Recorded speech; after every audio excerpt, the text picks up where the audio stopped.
Una muy pero muy buena información, sobre todo para aquellos pacientes que anteriormente debían aguardar durante días para resultados laboratoriales. Ahora el Ministerio de Salud ofrece un laboratorio gratuito para la realización de análisis clínicos en tan solo 20 minutos.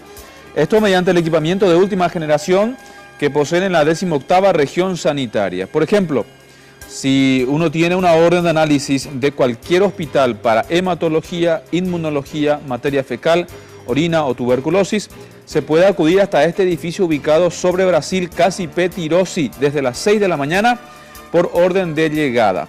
Explican que este centro atiende hasta las 7 de la tarde o las 19 horas y fue creciendo en los últimos 8 años.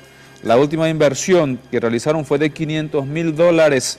Esto es lo que decía la doctora encargada del laboratorio, Irma Lovera, sobre otras pruebas que además se pueden hacer en el sitio.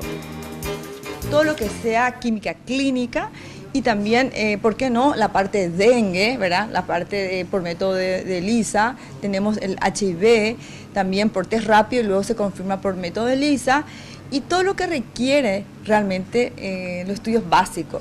También contamos con hormonas tiroideas, ¿verdad?, marcadores tumorales, que eso es la gran diferencia con los grandes laboratorios, ¿verdad?